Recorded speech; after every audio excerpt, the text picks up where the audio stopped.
Welcome everyone to the episode entitled How to Build and Optimize a CIP Program. First of all, thank you to everyone who got in contact after the release of the first episode. Your feedback has been taken on board and your comments certainly warm my heart. In this episode, we're going to cover key topics such as picking the right chemical for the right job, vessel preparation for CIP, the absolutely essential 4 principles of CIP, validation, common issues, and of course, how to solve them. With me is going to be a very special guest. She's literally one of my favorite people. Her name's Belinda Jennings. She's currently a technical sales consultant at Cursia Chemical Group. She studied biology at university and went on to work 9 years at Green King in Bury St Edmunds. She then moved to one of my personal favorite breweries, Adnams in Southwold, where she was the quality manager and production manager for 10 years. During this time, she was awarded her IBD Master Brewer. She then worked for Woodford's as head brewer, Redwell, and is now a technical sales consultant at the Cursia Chemical Group. Now, before we head into the episode, a warning. I had some fairly serious audio issues discovered after the recording. How fun. So my voice does seem to change and might not actually sound entirely like me. I can only promise you that it is in fact me, and I am confident the quality of the audio won't affect your enjoyment of the show. Just before we get into the meat of today's episode, I'd like to introduce today's podcast sponsor, 86 Carbon. 86 Carbon is carbon literacy training for brewers. Accredited carbon literacy training leads to an understanding of how climate change will affect individuals, the industry, and the brewery they work in. 86 Carbon helps those in the brewing sector acquire the skills and knowledge to lower the carbon footprint by as much as 15%. And certification from Carbon Literacy Project is recognized internationally. So please head over to 86-carbon.co.uk and talk to Chris Terry. Okay, now it's time. Let's get into today's episode.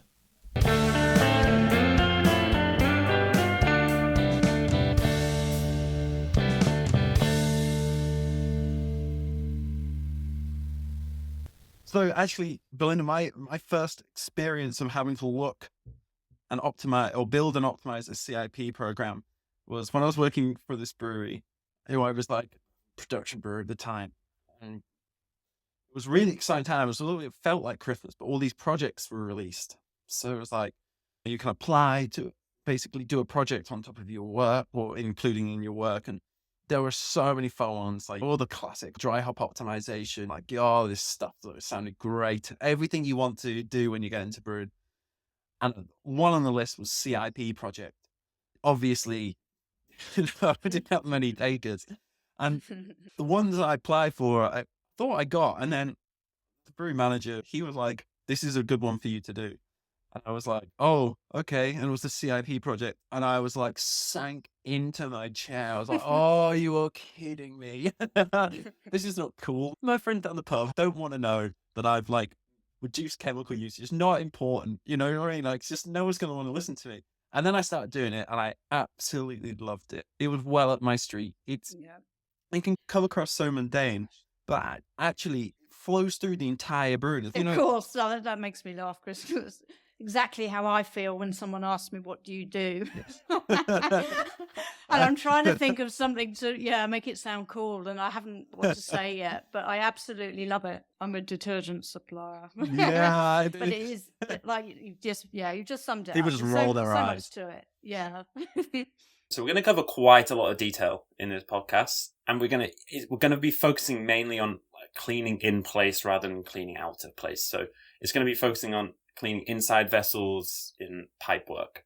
We all know how important hygiene is. Every time someone's like, oh, so what's it like to be a brewer? We're always like 90% cleaning. So it's a really important topic, and we're going to go through a good amount of detail here. And there's a lot of stuff that I think everyone should know, and some stuff you might already know, but there'll be some new and interesting topics in here. So picking the right chemical for the right job. So we often break it down into cleaning, descaling, sanitization. So maybe we just kick off with what are the right chemicals for the right job in cleaning? Yeah, so cleaning is obviously your detergent, and cleaning is removing soiling. So we're not on disinfection, we're removing the soiling. And as we all know, Caustic is the most widely used detergent in the industry, which is sodium hydroxide. Basically, that works with its alkalinity. It provides alkalinity, which means a higher pH, and it kind of acts as a catalyst, hydrolyzes fats and dissolves organic matter. Yeah, so I mean, caustic's widely used. One of the things that isn't talked about is the additive package that chemical suppliers add to the sodium hydroxide. It makes it actually different from just the raw chemical itself. Do you want to go through what an additive package looks like? Yeah, sure. So yes, it's when we talk about sodium hydroxide, it's not that good a detergent on its own. It needs all the other bits and pieces as well. So a lot of areas will have hard water, so we need to treat the hard water, otherwise you get scale build up. So you'll either have sequestrants or chelants, which is EDTA, in your caustic. So it just depends. You need to know what water hardness you have in your brewery, depending which one you use and at what strength you use as well. You need to use it at a certain strength for detergency, but also for this scaling as well, to keep the scale at bay. Also, you have surfactants. You need these in the caustic. These actually help with the detergency. They have hydrophobic and hydrophilic heads, which help create links between immiscible liquids, so creating emulsions. They have wetting agents to break surface tension of water, which all helps with all the mixing with the chemical and the soiling in the water. We also want anti-foam in there as well. We don't want the clean to foam up. And also foam on the other end if we want the foam detergent as well. So yeah, lots of other bits and pieces involved. And can you request more or less of another from one supplier? That's right. There's a whole range. So there's a whole range of like how much EDTA you might have in a caustic, depending on if you're prone to beer stone, then you'll want a lot of EDTA and a very hard water area, and also anti-foam. If you are prone to having a lot of foam in your CIP, then you'll want anti-foam in your caustic as well. So yeah, we do a whole range, not just one caustic for all.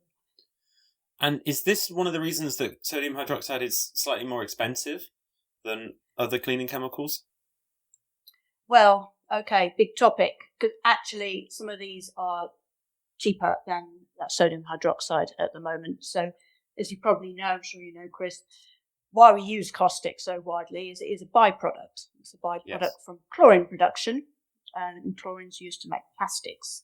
So at the end of last year, there was this shortage of supply due to the decline in the car trade and the building trade, which required plastic. So the caustic wasn't being produced. So it has been very cheap in the past because it's a byproduct, a bit like, CO2, nitric acid, and lots of other things that we use. Yeah, I remember one person telling me that the brewery they worked at, in an attempt to save a bit of money, switched to just pure sodium hydroxide rather than with the additive package, and it turned into be a bit of a disaster project. Yes. Yeah. I have seen, we don't supply, but I have seen places that just use raw caustic, and yeah, that causes lots of problems. No additives, you're not getting as good a detergency, and you will get scale build-up with hard water, and that causes all sorts of problems. Yeah, which moves us quite nicely on to the next topic, the next part, which is descaling.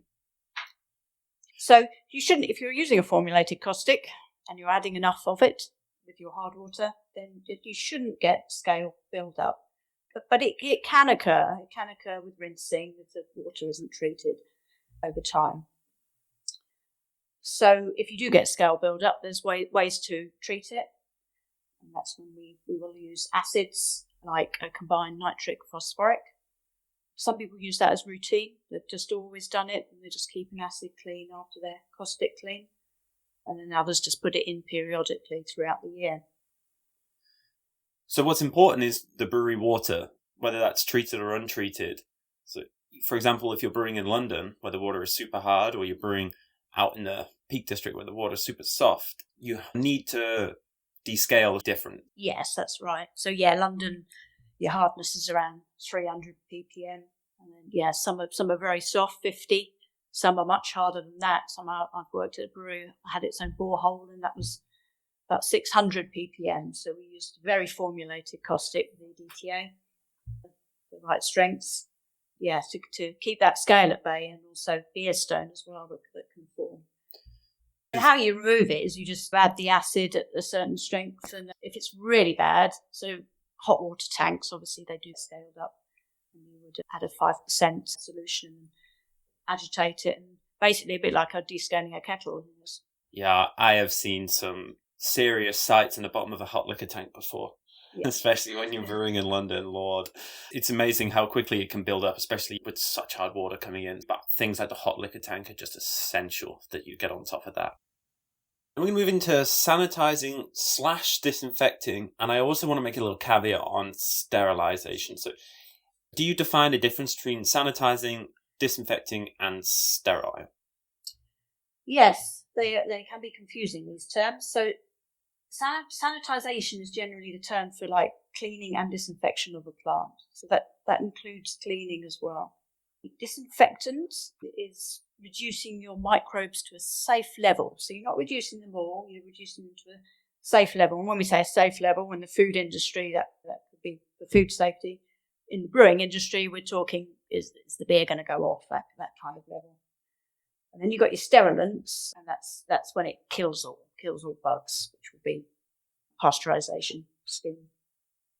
So the biggest one used in the brewing industry is peracetic acid. Where does that sit in the sanitizer, disinfecting, and sterilizing category? So that is a disinfectant. Exactly. Yeah, I think that's so commonly used. People think it's sterile, but actually the definition of sterile is different to disinfectant and is an important one.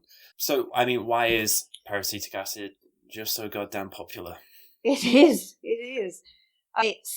It breaks down to acetic acid and water. So there's no nasties in there when it goes down the drain. It's non-rinse, so you're obviously not using water afterwards. You can just leave it and drain it out. I think the smell. I think us brewers do like the smell of it.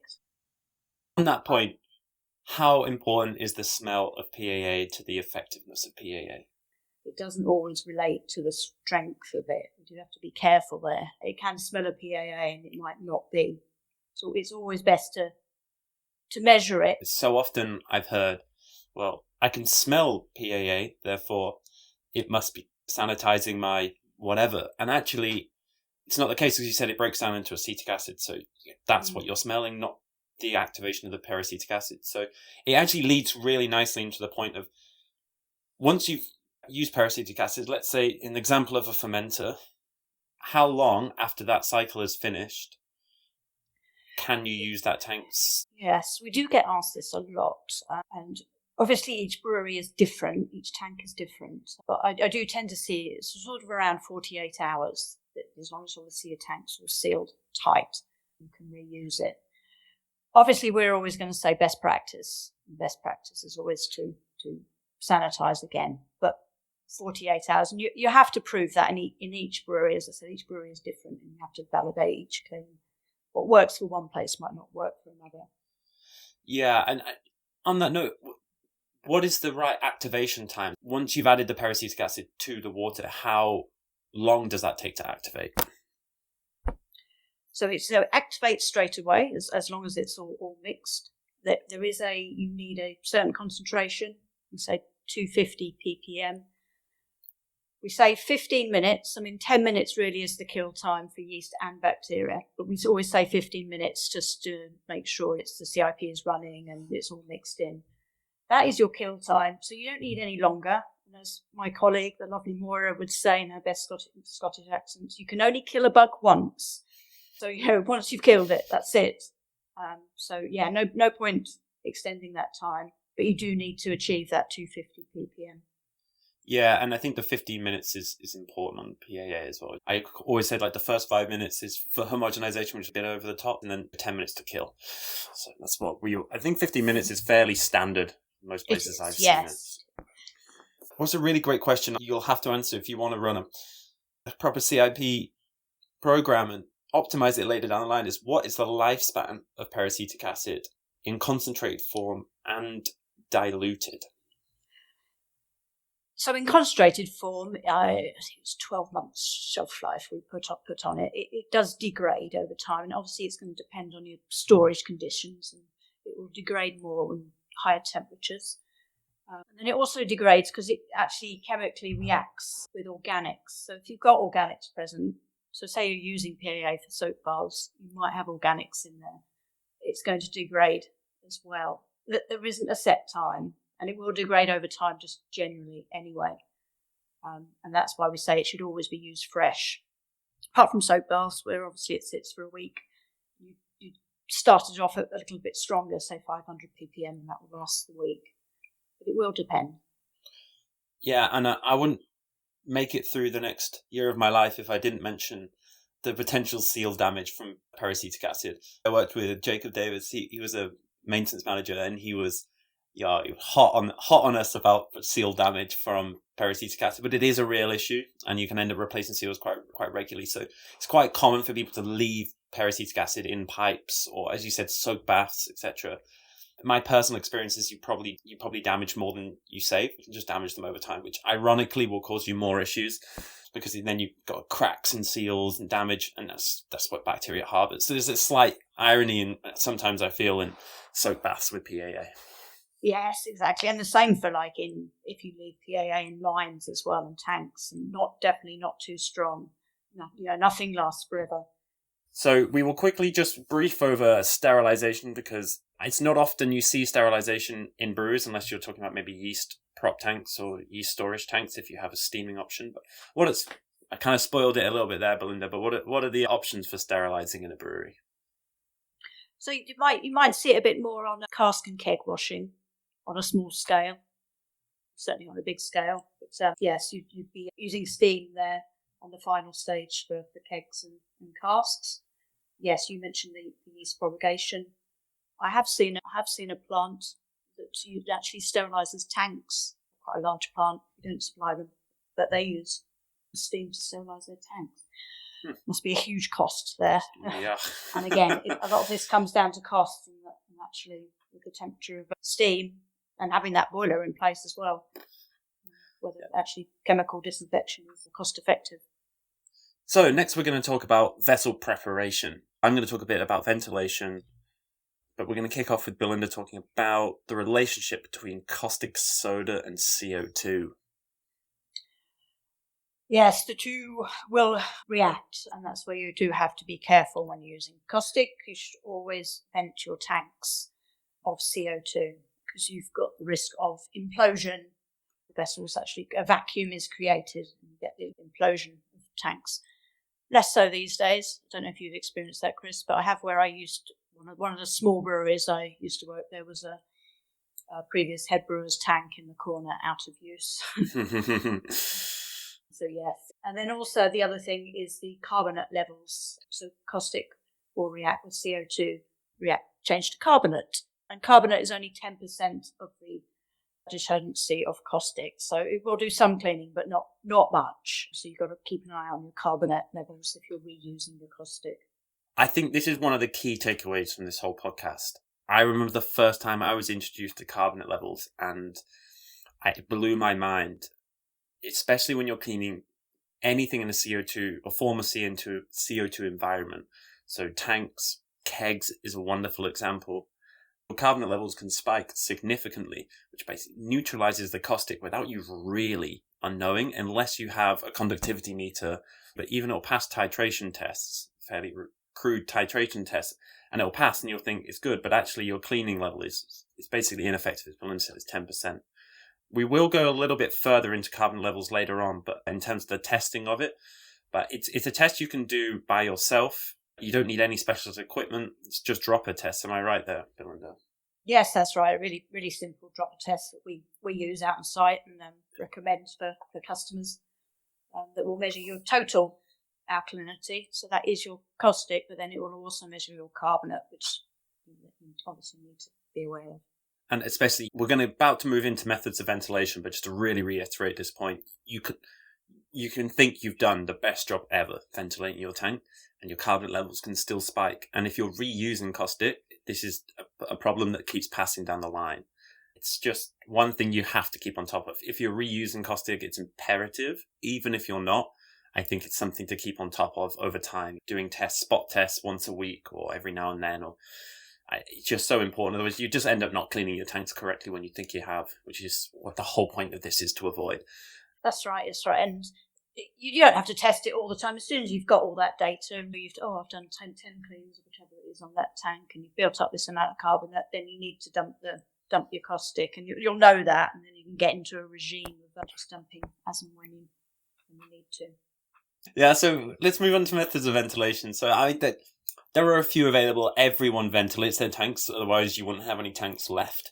So everyone has their own method. Generally, you can use water to flush it out. You can use inert gas.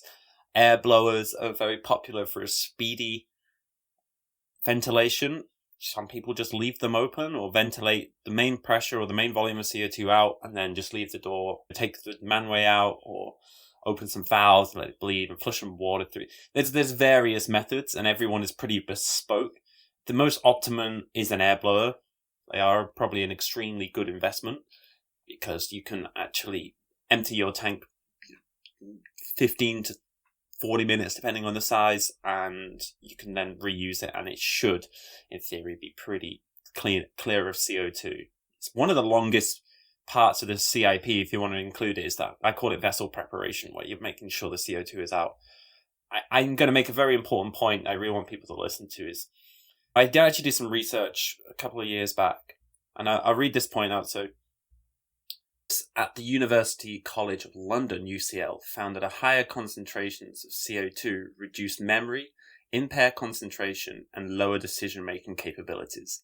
This study was then replicated at Harvard University too. So this point is, where are you venting that CO2?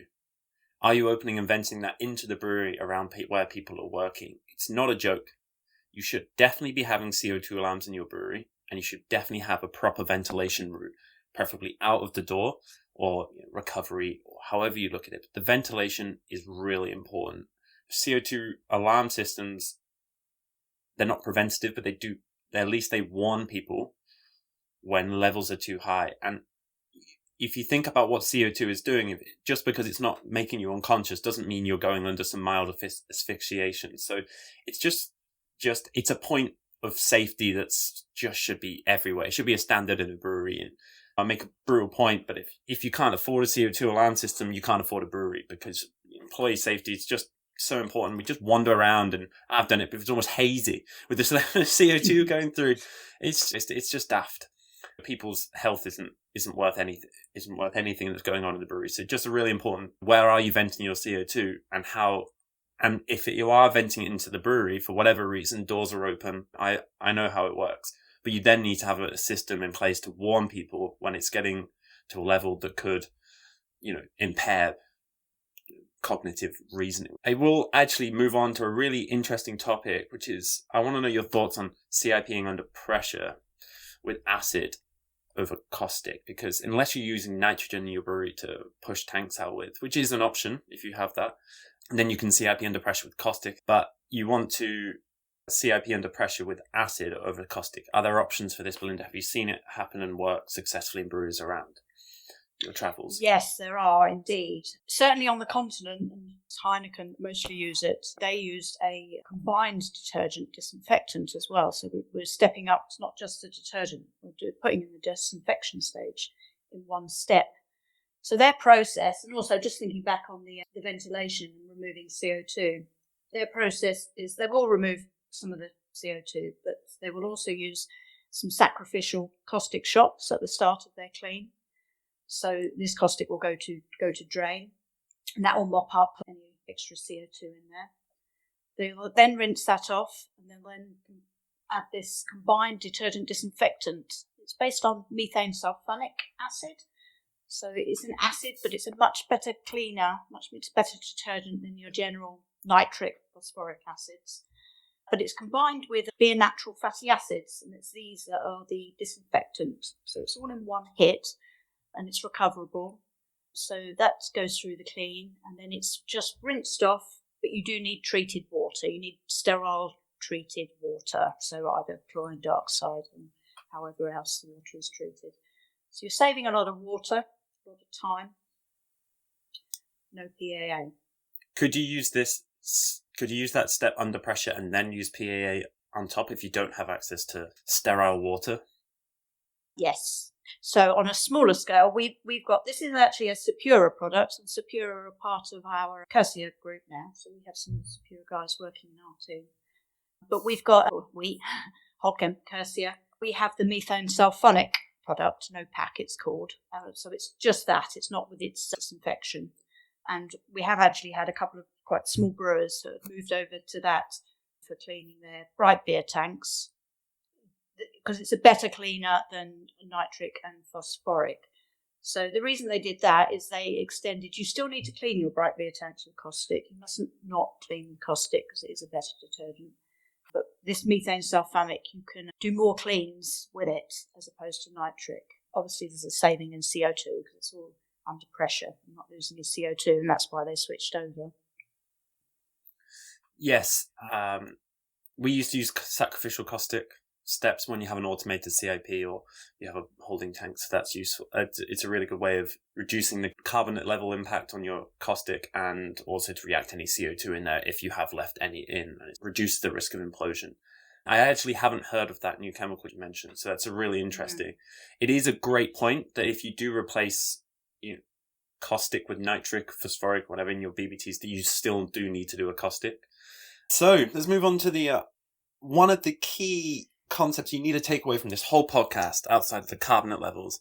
And actually, when I was interviewing for senior level positions at our breweries, this is one of the questions I would always ask. And the reason is this: understanding the 4 principles of a CIP allows you to make decisions when things aren't going to plan. And you need to understand how to manipulate the 4 principles of CIP to clean effectively. And then you also need to use them on how to increase efficiency of your CIP. So the 4 principles of a CIP: time, temperature, chemical concentration, and mechanical action. Belinda, I think we're going to kick off with mechanical action. Okay, yes. And I'll just say, Chris, especially at the moment with the amount of optimisation we're doing in breweries to try and reduce costs, these 4 principles obviously are very important, whether we're reducing temperature, chemical concentration, etc. Yes, so mechanical action, we've got laminar flow and we've got turbulent flow. And what we want for cleaning pipework is turbulent flow. So you need a certain flow rate greater than 1.5 meters per second is what it is, to actually get this turbulent flow. Otherwise, all you get is laminar flow, which is just sort of a liquid going straight slowly through a pipe, and you're not going to hit all the surfaces of the pipe, the top of your pipe. So it's really important you get the right flow rate on your cleans. Yes, and the way to describe them, if you're a visual learner, is like laminar flow is like water flowing down a stream, where it's just sort of cruising along. And then turbulent flow is that of like a submarine emerging from the water, where it's sort of churning up. And the idea is that it's aggressive, chaotic flows, turbulent flow, and laminar flow is just where it drifts down. A really good brewery representation of this is once you spray ball is hitting all the points that it's hitting, if it's a static or rotary, but where the CIP solution sits, goes down the cone, for example, that is not getting direct contact. So that's laminar flow. So the inside of your fermenter is actually getting quite a lot of laminar flow, whereas the pipe work associated with it is getting the turbulent flow. But that's why you have a spray ball, because it creates that mechanical action at the top to defeat the Krausen. Yes, a good point. So onto tanks, you've got that laminar flow at the bottom of your tank. You're then relying on your chemical, the other factor, your chemical action. So onto tanks, most sort of smaller tanks, 5 barrel to 20 barrel size, roughly, maybe 30. You've got spray balls, and they will just spray out. Obviously, and you can also get rotating ones. They require a certain pressure, so it's important to make sure you're applying the right pressure to them to work effectively. Not too little, otherwise you won't get enough liquid coming out, and not too much, otherwise you just get this really fine mist. And they're relying less on mechanical action and more on this sort of laminar flow, that you're relying on the sort of chemical soaking into the tank and getting that full coverage. Larger tanks will have cleaning heads where you rely more on mechanical action, and they will be much higher pressures, 5 to 7 bar, and they will be rotating round, and you'll be really the water will be really hitting hard physically onto the side of the tank. And you need a certain cycle time because you need at least 6 or 7 minutes for it to actually hit every single part of the tank. Yeah, so the 3 types of sprayables I'm familiar with in breweries is you have the static, often you see in the brew house, I've seen. You also have the rotary, which is what I've used most commonly in fermenters. It's really interesting. Sometimes you can have 270 degree or 360 degrees. So that means the coverage of the tank is either 360 degrees or 270 degrees up or down. But that's really important because that increases the amount of mechanical action on the rotations. Let's say the 270 degree up, it's hitting the krausen, but it actually means you're getting almost 100% laminar flow on the bottom half of your fermenter. And we used to use those in the big tanks in the place I've worked at before. And the rotary jet's exactly right. High pressure, cover the whole tank. They're really, really good. Expensive, but also very good. And there's a certain cycle time for that. And Belinda touched on it, but all sprayables work on flow versus, sort of a flow versus pressure. So there's a curve that you need. You either have like high flow, low pressure, or low pressure, high flow. That's right, yes. And then the same with the rotary, that is slightly higher pressure. Yeah, and you should, if you need to know, you should be able to contact your manufacturer and they should have a curve. So there's a sort of a curve that you're of optimization of your sprayables, and you need to be hitting those flow rates and you need to be hitting those pressures. Otherwise, you're basically not getting enough mechanical action. And we will go into this later on, but I feel mechanical action is one of the most important aspects of the 4 principles of CIP. If you have more mechanical action, you can use that to reduce concentration, maybe reduce time, maybe reduce temperature. So working on your mechanical action can help you optimize your CIP program. And you just made a really good point there, Chris, which we haven't covered yet, is ask your supplier. So you were talking about sprayables, but for anything, ask your supplier. So same with us in the chemical industry, and they will be able to help, or if not, there's someone who can. Exactly. It's so easy to turn up to a brewery, you see what's been happening before, and you think, well, it's working. And that is true, in essence. It has been working, but it does not mean that it's optimum. And this is what the crux of this, of what I've done in my career, and the crux of what this podcast is about, is how to optimize the brewery that you're working in. And things like checking out your suppliers, or hassling your suppliers. Sorry, Belinda. Yes, hassle them. I've been a We hassler. love it. We love it. What is my additive package? Tell me more. Contacting manufacturer sprayables. What's the curve for the spray ball? Asking these questions, making decisions, and making changes, and helping the brewery become more efficient is really what it's all about. So we move on to chemical concentration. So, of the 4 principles of CIP, how important is chemical concentration, and what are the levels of, let's say, detergent, descaling, and disinfection do you recommend on average? Yeah, so depending on your mechanical action, the higher your mechanical action, the less strength you're going to need on your chemical. So that's why sprayables tend to have sort of higher strength detergents. There's a huge range of chemical strengths that brewers use, and obviously it's just going to depend on the brewery and how they validated their cleans. And it's going to be back to your highly soiled areas are always going to need stronger detergents than your lower soiled areas. There is an optimum. I mean, we always say really anything over 3% weight volume caustic, you're just wasting caustic at that point. It's not really going to do much more at that strength. Yes, I always refer to the efficiency curve of caustic. But it's also then manipulated by the other 3 principles. But as you said, there is generally anything over 3% is just, it's far too much. Yeah, I see some going higher than that. And yes, we do recommend to come down. Actually, one example of higher than that is foam application. So when you are using a foamer, we would recommend about 5% concentration. And the reason being is you haven't got the mechanical action there. You've got the time, you haven't got the temperature either. You've got the time and the chemical action, but you haven't got the other 2. So that's why you have a stronger detergent. Yeah, and when you move, you got to realize that it may sound not important to drop your concentration from, let's say, 2% to 1.5% of caustic. That saving is 25% of your caustic usage a year. Now, Belinda's got a mortgage to pay for, so I don't want to do this to her, but yeah, that's a huge cost for a brewery to save. And if you can manipulate the other three principles to still get a validated clean, it's an easy win. Yes, it's something even before the price of caustic went up. It's something I am very passionate about. Is optimizing. I hate waste. I do hate waste, and yeah, spending too much on time and chemical concentration if it's not required. So we were always really supportive of that. And I do a lot of work optimizing and reducing and validating cleans for people. Amazing, and you do, and I've worked with you. And you are amazing at that. And we've definitely together have helped to optimize a brand new plant, which was running suboptimally as they always do when you first open. So it was, we did a lot of good work together. Yes, we did, Chris. And and still are.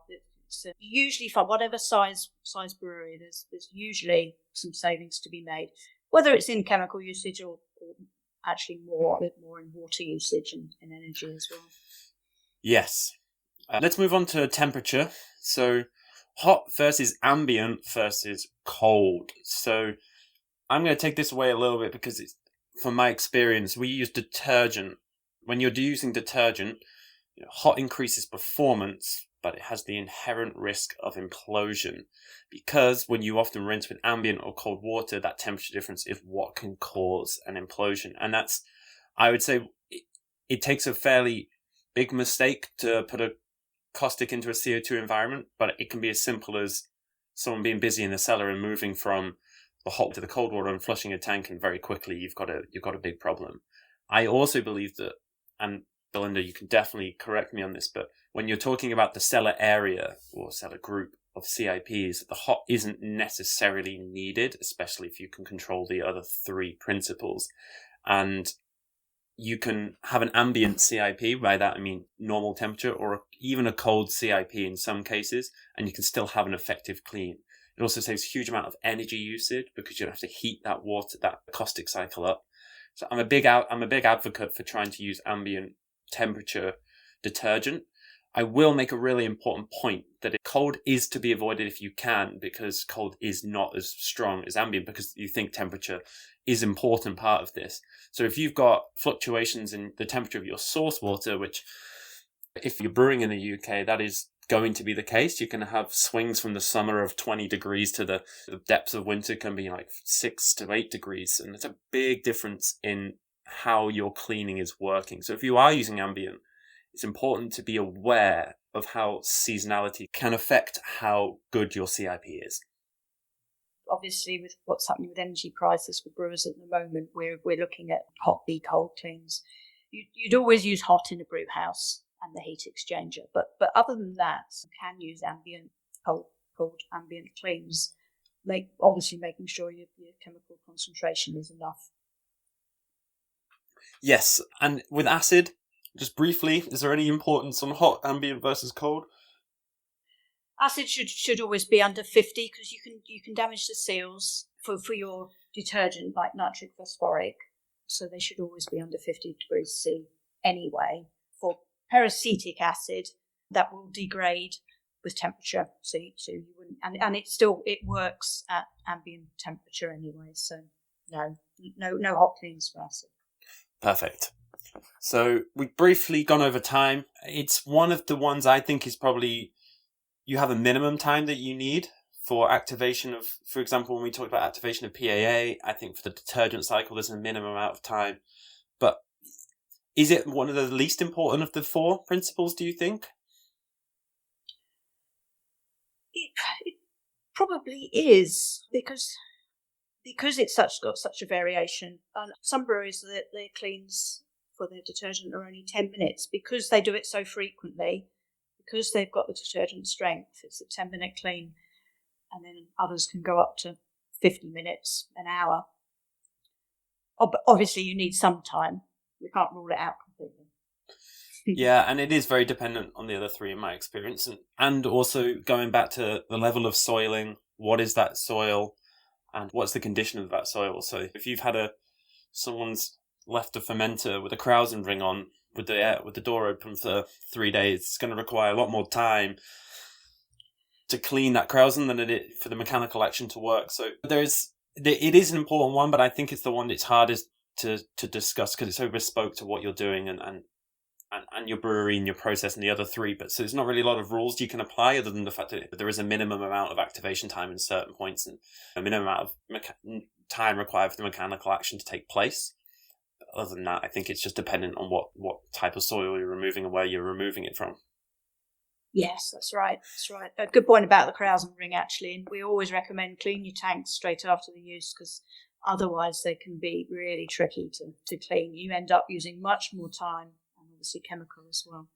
Yeah, it's always that decision you have to make. You've got 30 minutes left of your shift. And you're like, I know. Oh, no. I've been there. Do I have to clean it? Can I just leave it?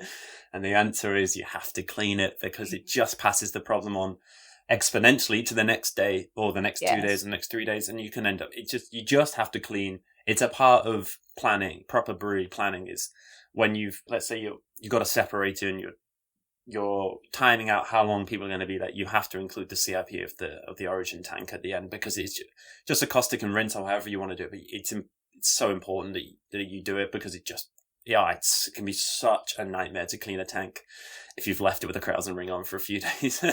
That's right. Okay, so now we're going to move on to how to validate a CIP. I'm going to kick this off with one of the golden rules of CIP is the visual inspection.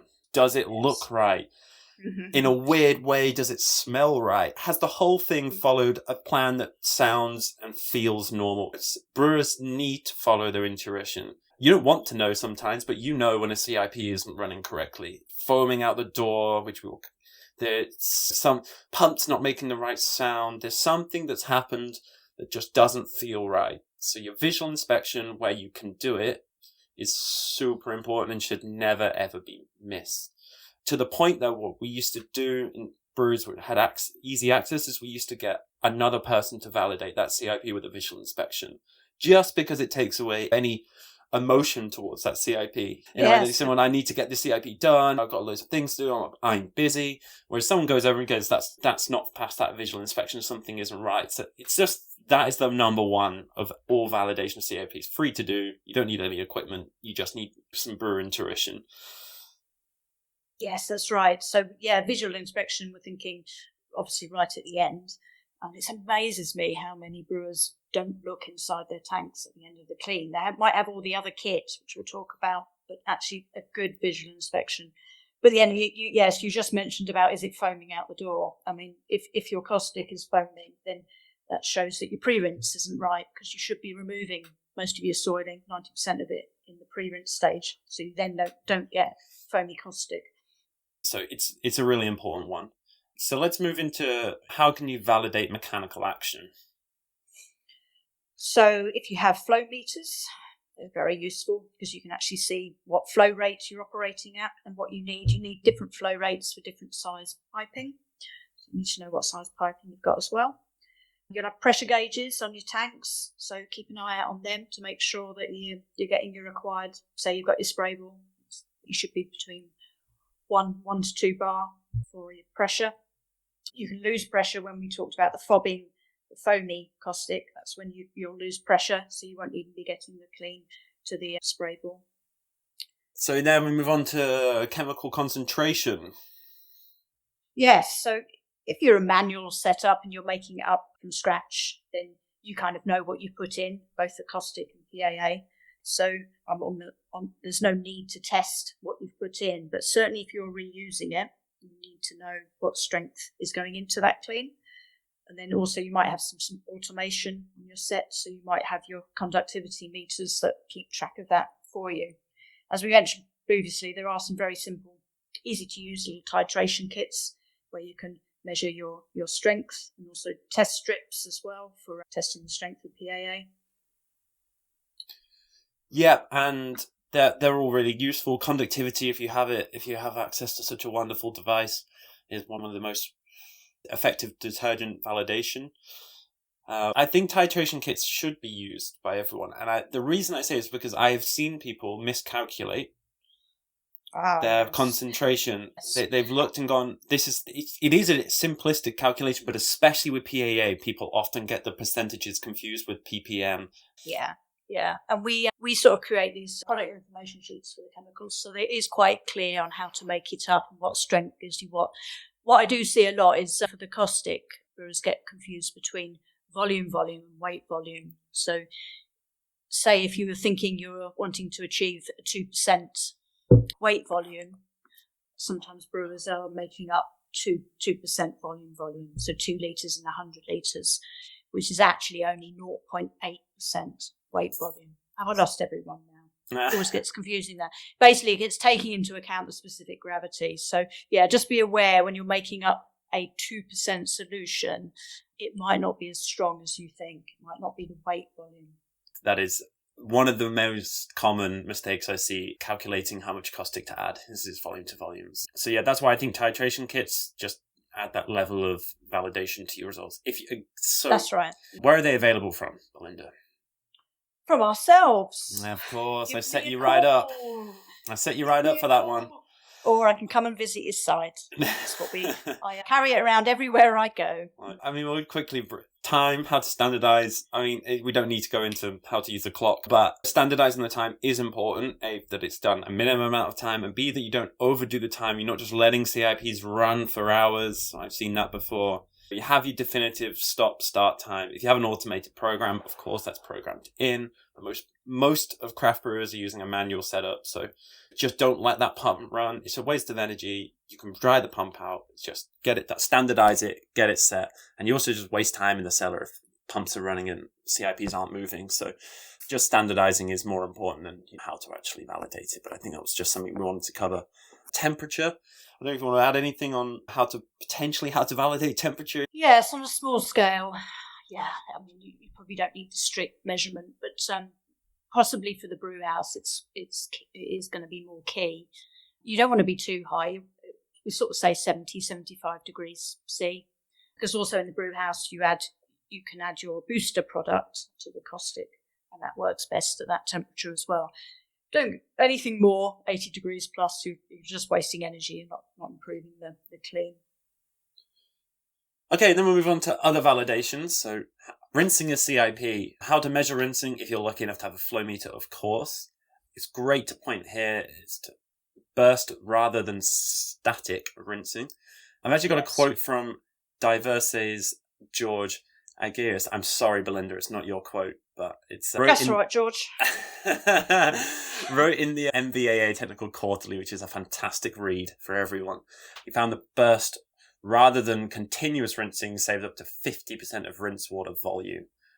There's something we encourage as well. Yeah, if you can imagine, if you're continuous, you're maybe constantly just diluting that caustic in the tank, whereas burst rinsing, little burst, let it drain, and you're moving most of that caustic out in that first or second burst. So yes, we definitely encourage that method. Yes, it's one that we switched that in brews I've worked at in the past, and it just changes everything. And this is one of my favourite words in brewing. It's called phenolphthalein. Now, if you really want to get attention and you want people to believe you know what you're talking about, use words like phenolphthalein in the brewery. It just sounds great. But this is a caustic indicator, or alkalinity indicator. So what it's really good for is rinse water. So when you're rinsing your tank and you're trying to get all of the caustic out of solution, you're burst rinsing, it's an excellent indicator. So you put a couple of drops in the water and it goes pink, then it's got caustic present, or it's higher alkalinity, and it looks like indicates that there's caustic present. It's a great tool for knowing when you've actually got your tank free of caustic. It's also really good in burst rinsing. So what I'm going to try to paint the picture of is when you're rinsing, often you're flooding the tank with high volume of water and it pools in the bottom. So you're beginning to, because it's a slower exit point and it's pooling in the bottom. Now that pool is just basically containing all of the caustic you're taking out. So that's why burst rinsing makes so much more sense, because you can stop the water going in, allow the tank to drain fully, and then start again. And then you'll get a much more accurate test for the phenolphthalein. and you will save significant amounts of water with this. And I actually made it a standard across every rinse that we ever did, was making sure the phenolphthalein test passed every time. And because it's a live indicator of how well you've rinsed, and other factors can change that rinsing, if your water is being used elsewhere and you're getting lower pressure, therefore lower flow coming through, so it changes the rinsing time. So time is such a static value for rinsing. I don't believe that it's ever going to get you repeatable results, but phenolphthalein will get you repeatable results.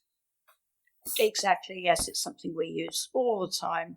And yeah, just one thing to note, I noticed some people will use pH strips, both for rinse water, but also for caustic strength. And we wouldn't recommend that because they're by no means accurate and you're going to get different pHs of water anyway. So definitely phenolphthalein, really cheap, little squeezy bottle, and really quick as well. Yes, absolutely. Did you say phenolphthalein? I don't say it. Phenolphthalein? No, who's right here? Oh, I don't know. I've been saying, try and spell it. That's the other thing. Yeah. Well, yeah, I've just been telling everyone it's making me feel smart for the last 10 years, and now I've found out I've been saying it wrong. No, I'm not saying I'm right. Okay, so documentation. What is the point doing anything in brewing if you don't have the documentation to prove it? Standard operating procedures, SOPs, are a must of all brewery sizes. You have to invest a little bit of time to make them, but they standardize the procedure, and you cannot have a proper CIP program without a standard operating procedure for your cleaning. The last thing you want is a bunch of renegades running around the brewery cleaning how they think is best. So get those done. Number 1 on the documentation list. Number 2 is a sign-off sheet. So before someone starts a CIP, you should get that tank signed off to CIP. So that means you vented it correctly, someone's happy with it, they've visually inspected that the dirt is out, for example, that you've removed that 90% soil that Belinda mentioned earlier, and you sign that off, and then you sign off the final validations as well. So it's important that when someone goes to transfer wort into a tank, they know it's been cleaned. You have that document to say, this tank has been cleaned, it has all the key parameters on it, and it just means that you shouldn't have an issue going down the line, because someone then can't put wort into a tank that hasn't got a sign-off sheet. And you set those hard and fast rules, and sign-off sheets become a really important documentation for a CIP program. And then I guess it's how to record a CIP, and should you want to. So I've built logs before, effectively some Excel-based databases of all the CIPs. So trying to become paperless, which we were trying to do at the time. So instead of having a sign-off sheet, someone would have to go onto Excel, find the tank, see when it was cleaned, look at the parameters, and it's been good, and we move on. But recording CIPs, whether it's on paper or paperless, is also important. So you have that record. So it's needed for SALSA audits as well. So it's a good habit to get into should you want to go down the supermarket route. Yes, it certainly is on most audits, I think, and certainly SALSA. We used to, on a very small scale, we just used to include it in our brew sheet. So we only had one bit of paperwork because you didn't want too much paperwork. Mm-hmm.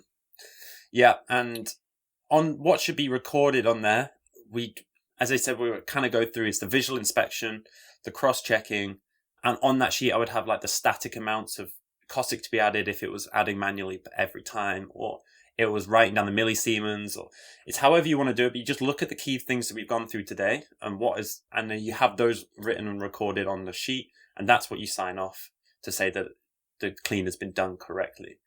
That's right. It's going to be brewery dependent, so it sort of comes down to your validation of your cleans, how you've proved a clean works, your kind of evidence, and then you have your monitoring in place, which is your flow meters and your conductivity meters if you have them. But then there is your verification, and this is really your proof, has it worked, which could be your ATP testing. Exactly, moves us perfectly onto this. ATP, adenosine triphosphate, yet another buzzword to make yourself sound knowledgeable. I think that's really interesting for people to understand what they're actually measuring, because I really believe that people rely on these numbers far too much. So ATP they are read with a luminometer that measures adenosine triphosphate. It's an energy molecule found in all living cells. So does the ATP testing measure the colony forming units on surfaces? Nope. ATP only measures the organic matter left behind on the surface and doesn't measure bacteria or viruses. It is primarily a tool used to help improve cleaning methodologies. So, why are they so commonly used, in your opinion, Belinda, and where are they most commonly used? So why are they commonly used? They're commonly used because they're a nice, easy, fancy bit of kit with a good number. That we like our numbers, don't we? But as you just described, they are measuring organic matter, which is basically measuring, have you done your clean? So if you put your detergent in the right strength, if you know you've had the right time, the right temperature, etc., and you've got your visual inspection, that's kind of what an ATP meter is doing. But it has got that reassurance of giving you that number at the end. You are only swabbing a little area, though. You're not swabbing the entire tank. But they are very good. I mean, when you have an audit, they obviously do look very good that you've got an ATP testing regime in place. It's how do you manage results? I mean, I've been guilty of it in the past. You can do all these swabs, but are you actually reacting to them? Are you looking at them? I've seen traditionally ATP swabbing has been done. I say traditionally, I'm talking tens and tens of years after PAA, but ATP swabbing should be done after the caustic rinse, after the water rinse, the caustic rinse, because it is just looking for organic matter. And there has been some confusion there when it's actually tested. And doing it then, if you see a fail, you then just re-clean with your caustic. You're not re-cleaning the whole tank. Yeah, and that all ties so nicely into some of my concerns with the reliance on ATP meters. What are you actually testing? Especially if you're swabbing maybe a small patch of an entire CIP. Is that really representing your entire cleaning process? I think that if you can validate and control the 4 principles CIP every time, or more often than not, that swab is not as effective as managing those. And it just feels like an easy route to validate a CIP. And again, what do you do with the results? Such a great question. The lumometers come in with that 0 RLU, and then amber of 0 to 30 is questionable, and then greater than 30 is a fail. And it's what does that even mean? How do you make decisions based on that? What do you then end up doing? You end up either retesting, which I don't believe in, or you end up looking in the tank to see if you can actually see anything. And you could have already looked in the tank and seen there's nothing. And I just don't, in my opinion, they've never really caught too much, and they've always caused more hassle. Yeah, you're totally right. I think we have to be careful not to be too reliant on them, because then we're forgetting, like you say, about those 4 principles of cleaning. Tank, but the cleaning head isn't going round, and you haven't swabbed that area, so your bit is fine. Yeah, they've become almost an easy route to ignore the others. I'm not saying for everyone, but I think that's where they come across. And I said you end up just swabbing like everything to try and prove this tank just it doesn't really make sense. And they're expensive, I will add. Those swabs, I don't know what they're at this current market price, but they're at £1.25 per swab. It's a lot of money.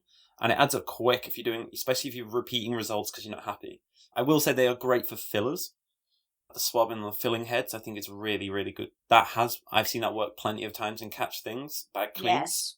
Yes. Yeah, the dead legs and the areas that you're concerned about, I think they're really good at validating covering your concern. I see that area is not looking, I'm worried that hasn't been cleaned. Can I check? Yes. And it's a really good tool for that. So I'm not 100% against ATP meters, but I'm against people becoming reliant on them. Mm-hmm. So what are the common issues with CIPs and how to solve them? We talked about carbonate levels. I think, just to reiterate that point, to check carbonate. How do you check your carbonate levels, Belinda? What is the method of doing so? With this dropper test kit, where you check the sodium hydroxide and the carbonate as well. Excellent. So how would you solve foaming in a CIP? So foaming means this soiling has got into the caustic. So that means your pre-rinse isn't sufficient. And that's where you need to look at. Is the cleaning head going round? Is it going round for long enough? Have you left the tank too long and it's all dried out, which we mentioned earlier? So it does need that extra caustic clean. And that's going to affect your pressure to your filling heads. So yeah, that is quite a common one. Yeah, and I have a question for you. So if it is foaming, can you add anti-foam as a way of increasing the efficiency of that specific CIP? Yes, you certainly can. I mean, obviously you want to get your pre-rinse right and you don't want to be at that stage, but it can happen, and there are dirtier areas than others. And yes, you might add an anti-foam as routine. Another issue is caustic consumption. So every brewery probably now have an issue with caustic consumption because the price has gone up. What are the easy wins for brewers looking to build or optimize their CIP program? Get our fair selves in to your brewery and we will help you. Yeah, joking aside, it is important. Do ask your detergent suppliers because they should help. I think right at the beginning of this, we started talking about setting up CIP regime, didn't we, and how you'd go about it, and whether you can have a very simple reuse of caustic. Doesn't have CIP sets, as I'm sure you know, Chris, are incredibly expensive, fully automated CIP sets, but you can have smaller ones, and you can have really simple little skid with a pump and some pipe work, and you can reuse your caustic. Yeah, I think it's a really nice, easy win for a brewery is to buy a small tank and recycle it, just as Belinda said. Are there any other issues you see with CIPs, Belinda? Well, not so much an issue, and we have discussed it a bit. I see a lot of over-rinsing. This is where your phenolphthalein comes in. A lot of water being used, which isn't needed. You're obviously paying for that water coming in, paying for it to go down the drain. So yeah, keep an eye out on that one. But basically paying attention to what is actually going on in the clean, whether it's manual or certainly automatic, looking at those 4 factors, is it all working? And yeah, not being reliant on that ATP result and thinking about the whole clean. Yeah, and whilst it's not a common issue with a CIP, I think one of the most common issues with a bad CIP, if you want to rephrase the question, is micro issues coming from the wort line and heat exchanger. It's just, when you're building a CIP program, the importance of that part of your entire process and how clean that is just, it's probably one of the number ones up there. So what can you do to ensure that your heat exchanger and wort line are cleaned? Yeah, and I have had experience with this myself. It because it's a hidden area, we can't see it and we can't swab it either. So it's looking at those 4 factors. Are you cleaning at the right strength? Heat exchangers should ideally be cleaned and the backwards flow, so get rid of the soiling. That's not always possible, but ideally you should do that. You need the temperature, you need the chemical concentration, and then also you can add this peroxide booster to the caustic. It's the only time we recommend mixing 2 chemicals together, and you do it very carefully, and that's going to give you an added boost to the clean. It kind of creates all these bubbles, which creates turbulence and more of a scouring effect onto the sides of the pipework and the heat exchanger. I would just say this should always be vented when you do this because it creates pressure. Absolutely. Yeah, I think when you're cleaning a heat exchanger, your flow rate should be 1.5 to 2 times the nominal flow rate. And as Belinda mentioned, backwards flushing if you can. So the first time I ever did that, I was like jaw on floor. Oh, it's so satisfying. It's and you can see all the satisfying. bubbles forming as well. Ah, yeah. The little things in life, eh? Oh, yeah. Okay, so finally, and this one section that I think could turn into a separate podcast down the line is so interesting to me. But what is the future of my CIP program? What are the new trends in cleaning chemicals that's happening right now? And maybe plans for the long-term future. Let's get everyone excited over cleaning chemicals, Belinda. Well, let's try. I think we touched on it a bit. There is a reduction of caustic usage. So there's these combined acidic detergent disinfectants. That's certainly one to look at. There's also, we've got a new range out, and it started with the sort of caustic supply issues we had in last year, and it's a 20% less caustic detergent. It's a range, again, depending on whether you need EDTA or anything. As part of our courses is to reduce caustic usage by 50% in the next 3 years, which is a fair chunk. We're talking globally as well, where they are less reliant on caustic. So there's those two there. You're going to mention the E word? The E word.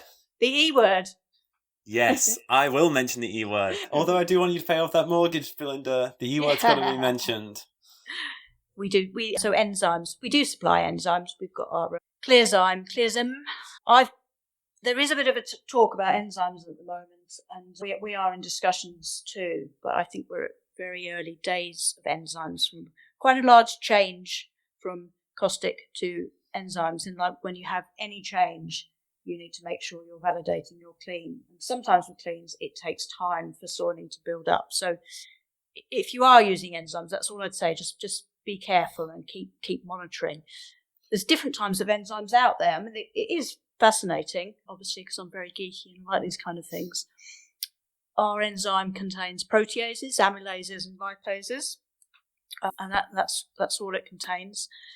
There's other enzymes out there, so be careful. There might only be a protease or a cellulase, and then it might contain other bits which are like detergents as well. So be careful when you use them, because I think there's a bit of an image of enzymes as being safe, and they are still nasty stuff at the end of the day.